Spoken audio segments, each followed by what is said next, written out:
What up, viewers? How's it going, everybody? Welcome back to TUTV. I'm Jack. I'm Devin. And, well, Devin, I finally did it. What'd you do? I made a Dungeons and Dragons character, and You did not. I did. You did? I did. What's your character like? Dad, don't make fun of me. I can do what I want. I'm in college. I'm a grown man. You gotta let me in on this. What kind of character? What happened? I'm not aware of this. It's like I made like a guy, and he's like a little goat man. Little goat That's man. the gist of it. Little goat man. Have you ever played Dungeons and Dragons? No, I have not. That's why. I was holding out because it's such a nerdy thing to do, but. It sounds so cool, though. No, it doesn't. No, it doesn't. It's fine. All right, that's my secret for today. Yeah. Hope you guys enjoy. Maybe at the end, Devin will tell his secret. What? Yep. All right. See you, folks.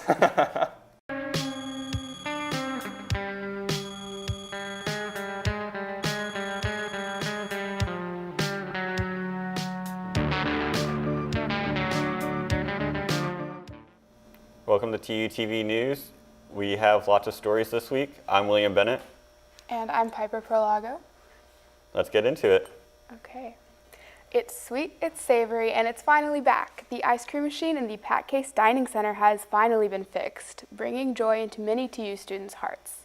Shortly after the TUTV segment ran about the broken ice cream, students suddenly noticed that the ice cream machine spinners were churning once again.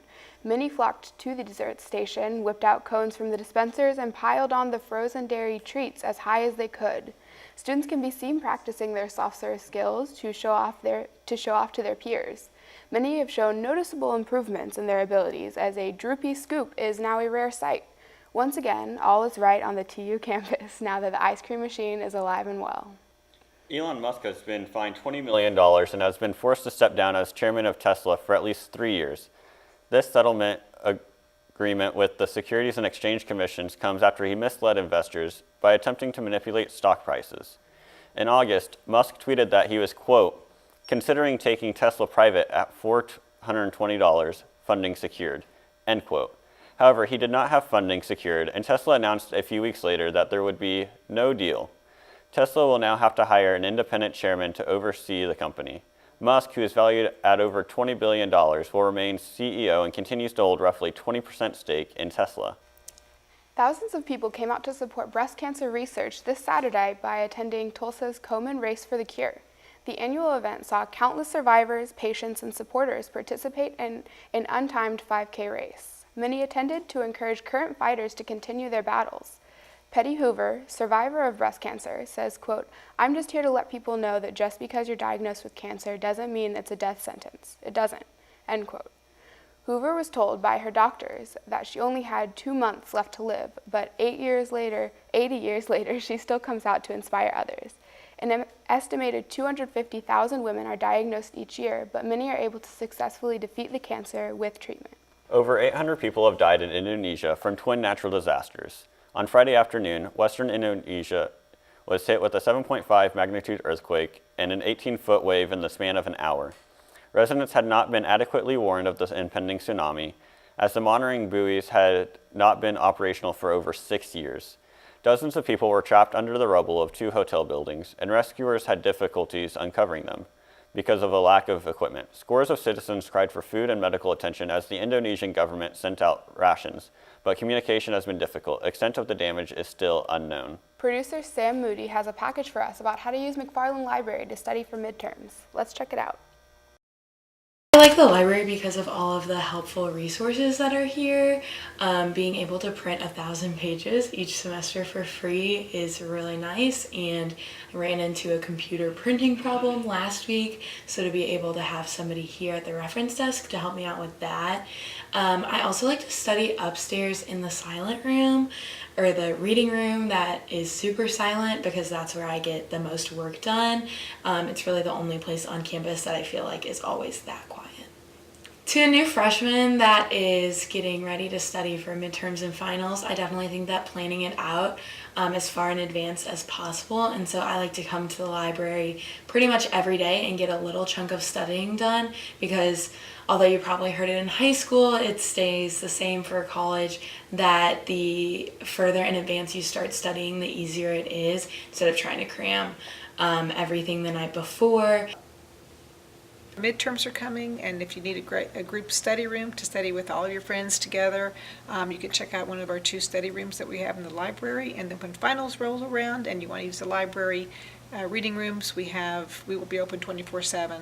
We'll have one group study room on the 3rd floor and one group study room on the lower level of the library. So come see us. So sad to hear about all the people in Indonesia. Yeah, that's really horrible. Yeah, not only did they get hit with the earthquake, they also got hit with the tsunami. I hope they're able to like recover from this And quickly. It's also kind of weird to hear about Elon Musk stepping down as the CEO. Yeah, but it's only for 3 years, so we can probably be sure that and he'll be back. Well, we'll see. Yeah, I'm glad the ice cream machine's fixed though. We should go get some. Yep, I guess that's all the time we have for today. See you at the ice cream machine. I'm William Bennett. This is TUTV News. And I'm Piper Perlago. See you next week.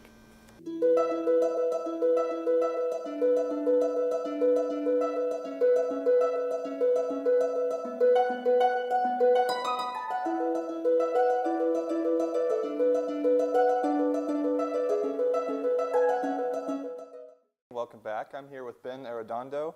He is the founder of the Tulsa American Film Festival. Thank you for coming, Ben. Oh, thank you. And if you don't mind telling us a bit about how that got started. Oh, how I got started. Yeah. So we're going into our 4th year. Exciting. I came to visit Tulsa in November of 2014, and I stayed right next to Circle Cinema and found out that there wasn't a conventional film festival here in Tulsa, which surprised me because of all the art and culture that happens here in Tulsa. And so I just decided to give it a go. And actually the University of Tulsa was one of my first sponsors and supporters, Dr. Rivers from the film department. Where are you from originally? Originally, I'm from South Texas, born and raised in San Antonio, went to school in Houston, but I've lived in New York City for the past 20 years, and I still am based in New York City. Great. Wow. Yeah. I've always wanted to live there. Hopefully one day I'll get that chance. So if you don't mind, tell us a bit about just what goes on with the film festival, like going on in Tulsa, what we can expect. Well, the festival's next week. It's October 10th to the 14th. And we're screening over 65 films over the course of 5 days, mostly short films, about 10 feature films, all genres. We have several short film programs. We have a student program. We have a Native American program at the Gilcrease Museum. We have a Latino American program at the Gilcrease Museum. Yeah, it's basically a lot of independent film, all American-based films. We have a couple of panels and discussions and Q&As, events. Yeah. We have a screenplay reading. We do live readings of short film screenplays, and then we have after parties after every night of the festival. So we have 4 after parties. How do the people that have their films shown, how do they get selected? Is there like a selection process, or is it? It's a combination, mostly submission process, but also some curation. We have 2 platforms online that most filmmakers know about. That filmmakers submit their films for festivals. So we, throughout the year, we're constantly receiving films, and we put the program together. I told you we're screening about 65 films. Probably received about 350 films. Okay, yeah. That's great. So, people, it's held in Tulsa, but how many people like around the nation? Like, is it a wide variety of people, or? Well, there's a lot of different types of film festivals all over the world.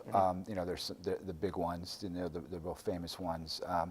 There's our festival here in Tulsa is mainly for kind of entertainment, but there's also some industry aspect to it as well. Okay, yeah. A lot of film. I probably have about, I think, 40% of our films.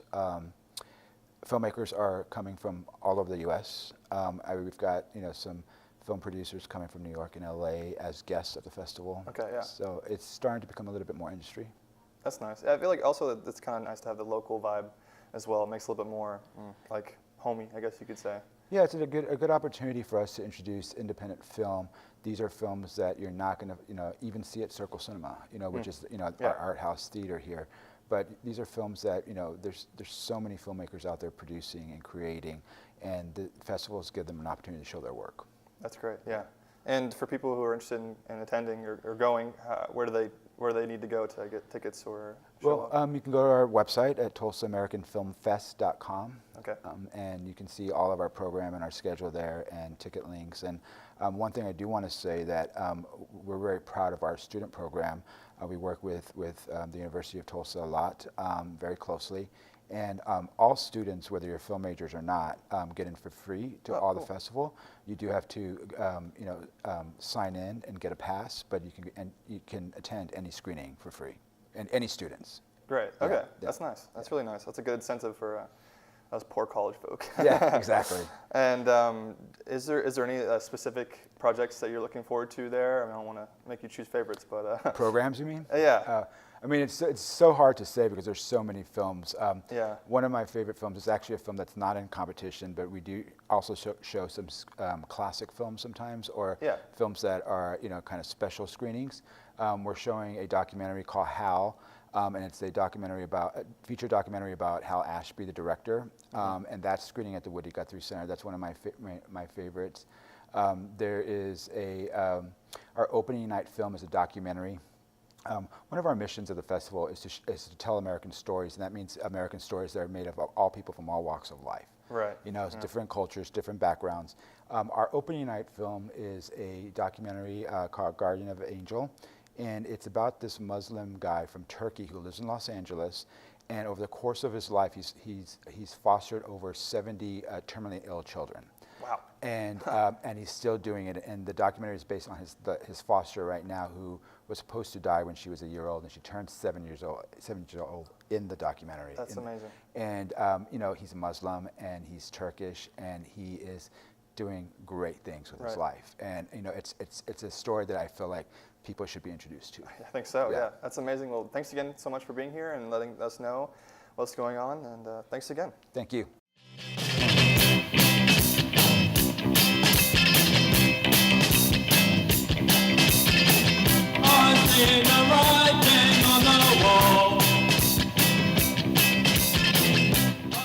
Hey, welcome to TUTV Sports, where I'm Devin. I'm Sam. We've got a lot of exciting stuff this week. Yeah, we do. A lot of our teams had a bye week from competitive play, but we have our first tennis stories, so let's check it out. The Tulsa men's soccer team has had a rough end of September. The Golden Hurricane traveled to Denver, Colorado last Monday in hopes of ending their 3-game losing streak. The Denver Pioneers, ranked 4th in the country, created most of the chances throughout the game. Tulsa opened up the scoring in the 41st minute through Harris Parton, who scored his first career goal for the Golden Hurricane. The Golden Hurricane would finally concede 20 minutes later and were forced to play for overtime, which, when time running and the extra periods, Andrei Shimyashiki netted his second goal of the game for the Pioneers, handing Tulsa their 4th successive defeat. The Golden Hurricane had another battle on their hands Saturday night in Tampa, Florida, as they faced USF. It was another tight game that ended in heartbreak for Tulsa, losing in overtime for their 3rd and their last 5 matches. McIntosh's men will have a week to reflect and prepare for their next match October 6th at home against UCF. The Tulsa men's tennis team competed in the Ivy Plus Invitational in Princeton, New Jersey last weekend. Cody Pearson and Jared Hing lost their doubles match against a duo from the University of Alabama. Boris Camden and Tom Thelwall-Jones knocked off a solid tandem from the University of Minnesota. The weather overshadowed much of the tournament, but Tulsa would still go 7-6 in their singles matches.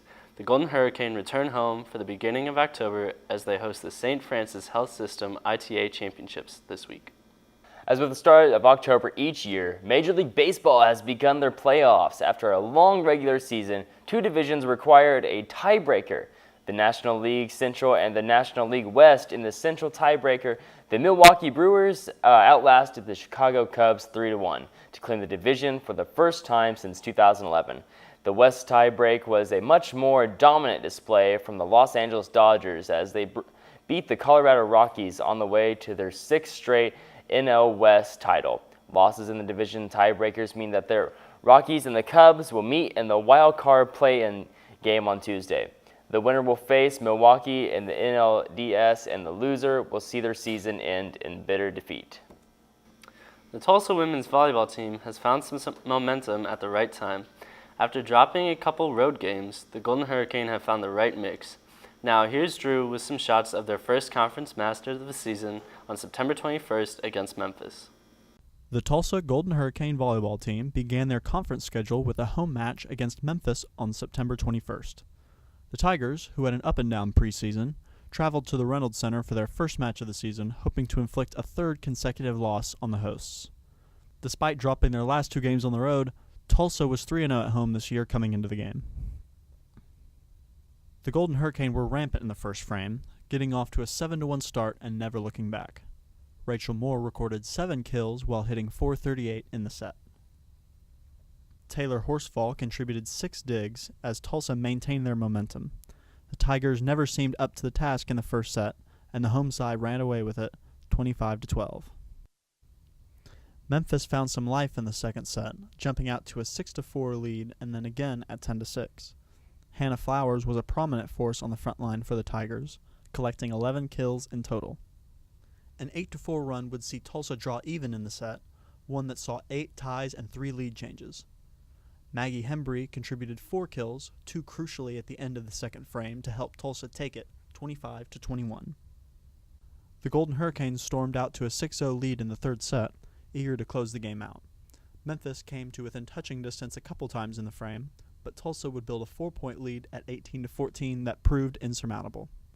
With the victory, Tulsa improved to 8-4 and have 3 remaining games on this homestand: Tulane, North Texas, and Wichita State. The highlight of the weeks would have to be the match against Wichita State, who Tulsa hadn't beaten since 1998 and possessed a 29-match conference winning streak. The Shockers won their first set 41-39, a record-setting start to the match from a scorekeeping perspective for Tulsa. The teams would trade close sets until it was the Golden Hurricane who would prevail in the 5th and final set. 19-17, Tulsa will play on Friday at 6 p.m. at UCF. Hey Devin, you want to see a magic trick? Yeah, what do you got? All right, so you see this mug? Yeah. Now it's gone. Just like the Cardinals' playoff chances this year, unfortunately. You had to bring up the Cardinals. I did, yeah. It was really sad. I wish the Dodgers hadn't won so many games, but you know. It happens. It happens. I mean, they ran into some problems earlier this year. They had to fire Matheny as their manager and hire in someone else. But definitely. I mean, they finished strong. They got a good offseason to reboot now. Yeah, and now the Rockies and Cubs played it tonight for playing against the Brewers. Absolutely. I think we're all looking forward to see how that one turns out. Yeah. Awesome. Well, that's all we got for you guys on TUTV Sports this segment. I'm Devin. I'm Sam. Thanks for watching TUTV Sports. See you next time.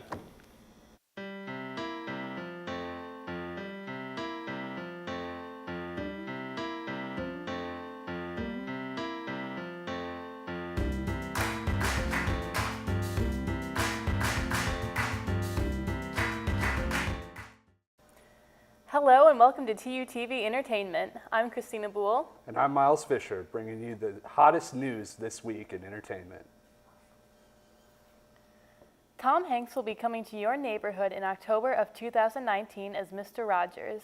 The actor will be playing the iconic Fred Rogers from Mr. Rogers' Neighborhood in a new movie that is not yet titled. The movie follows the story of a reporter who developed a close relationship with a children's television show host. The first photo of Hanks as the title role was released this past week and has admirers of the show feeling sentimental and excited. The new movie will be a tribute to the life and legacy of the late Fred Rogers, who taught so many children the impact of kindness. ABC's most popular dance competition is about to downsize with the premiere of Dancing with the Stars Juniors. The star competition will bring 12 child celebrities to dance with their respective child ballroom professionals as well. Each of the couples will also be mentored by one of the Dancing with the Stars professionals throughout the season. One of the kid stars is Alana Thompson, who you may remember as Honey Boo Boo from Toddlers and Tiaras. And later on, you might not know this one, Here Comes Honey Boo Boo. Other kid stars include 2 Disney Channel actors and the youngest competitor in Scripps National Spelling Bee. Be sure to tune in to this tiny dance competition premiering on October 7th. TU students from the Tulsa community were given the opportunity to watch a live streaming of Shakespeare's King Lear this past week. The production was made possible by National Theater Live, a group that, quote, distributes world-class theater straight from the stages across the United Kingdom to cinema screens around the world, end quote. The King Lear production was being performed in London while Tulsa residents watched it on the Circle Cinema screen. The performance was particularly special because it starred Ian McFarlin in the title role. Freshman Abby Jane said, quote, I knew it was a tragedy, but I didn't expect the amounts of blood and gore that there ended up being. It was entertaining to say the least, end quote. There was a massive scare this past weekend at the Global Citizen Festival in New York City, as the crowd was enjoying performances from stars like Cardi B and Janet Jackson. A fence barrier collapsed. The loud crash and chaos of the running people that followed caused many to think that there were gunshots fired. The NYPD reported that 15 people were treated on the scene. After it was confirmed that there were no gunshots fired, Coldplay singer Chris Martin took to the stage to reassure the fans. He said, quote, what happened is a barrier fell down. It caused people to be frightened, but nobody's trying to hurt anybody. You're all safe, end quote. Martin then asked the chief of police to verify what he'd said. The festival was allowed to resume after the incident was contained. One lucky TU student recently won a personal meet and greet with one and only Goldie.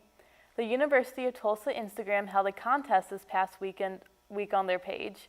A student could enter for a chance to meet and take pictures with Goldie and win a TU swag bag. All they had to do was like the post, tag 3 friends, and make sure they were following Goldie's personal Instagram at Tulsa Goldie. The winner of the contest is Sam Darby. Congratulations to this lucky student. We all wish we were you. TU had some visitors step on campus recently. The professional stepping group, Step Afrika, performed for TU and the community here at the Lorton Performance Center. Our entertainment producer, Hannah Horton, has the story. I like any event that brings more diversity to campus, and I think that that's like the biggest thing with this event. We want to show a little bit more of African culture, and yeah, what better way than to come watch Step Afrika? Is the fact that they've traveled all over the country. They performed for the former President Barack Obama. And it's also just a really interesting discussion starter, and it allows people to be able to talk about some of the different aspects of other people's cultures that maybe you're not as familiar with. Step Afrika, a dance company dedicated to the African American tradition of stepping, came to the University of Tulsa this past Thursday. They were hosted by the Association of Black Collegians and student associations here on campus. With the show described as high energy, the group had the entire audience engaged and excited. It was amazing. Words cannot describe how amazing it felt. Like literally, I was getting chills all over my body. It was so interactive, which was cool because we weren't just sitting there watching them. We were getting to clap along and stomp with them. It just made me really energized. I wanted to get out of my seat and dance. So I had a fantastic time watching it. I was also given the opportunity to ask some of the dancers about Step Afrika's true purpose. So Step Afrika's, our main missions is to be cultural ambassadors. Cultural exchange is at the root of what Step Afrika does. Before wrapping up, Step Afrika wanted to share one more comment. We just want to thank the University of Tulsa. We want to thank Oklahoma. Well, that was all really interesting. Oh, yeah. Yeah? Yeah, I honestly, so long ago, it was news to me that Honey Boo Boo ever had a show, right? Yeah. Like, just that I'm so happy that she's moving on to the next part of her surely to be storied career. Oh, definitely. Yeah, I mean, I remember when she was first popping up all over Instagram and other social media, but then she had a show, and now she's going to be on Dancing with the Stars Junior. I mean, that's pretty cool. Yeah, I can't wait until How About Daz on regular Dancing with the Stars. Oh, yeah. Well, that's all the time we have for today. Thanks for watching, and we'll have more news for you next week. Hey, we're back. That was a pretty cool segment we had there, wasn't it? That was dope, yeah. Really enjoyed the Step Afrika thing. That was really neat to have on campus. I've seen stuff like that before, but I wish I knew that it was here. I didn't hear about it until now. I saw flyers. I just did not get the chance to go because of practice was all. So, dude, Fred Rogers is coming back in the form of Tom Hanks. Tom Hanks. I actually have not heard about that till today. Really? So I've been following it for a while. I feel like Tom Hanks is a good actor. Did you watch Mr. Rogers when you were a kid? No, I think I was born too little, too late. It was Blue's Clues for me. Yeah, I watched a little bit. Kind of similar. A little bit when I was really young, but I also watched it last year a bunch. Oh. How? Like YouTube? On YouTube, or? yeah. Oh, yeah. Cool. It's really good. Yeah. All right. I'm a big fan. All right, Devin, we promised the viewers that you tell us your dark secret. My dark secret. My scary dark secret Yep. of watching way too much anime.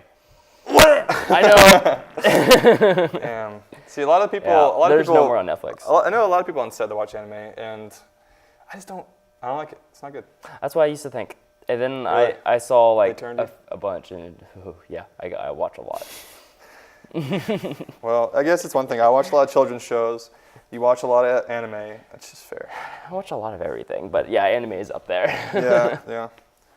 I think that speaking of Tom Hanks, I think Tom Hanks is good in like literally everything he is. We were just talking about Saving Private Ryan. Absolutely. One of the best movies ever. He's by far one of my favorites. Usually when certain actors get attached to a show, they don't do much more after that, so it's a little scary at the same time.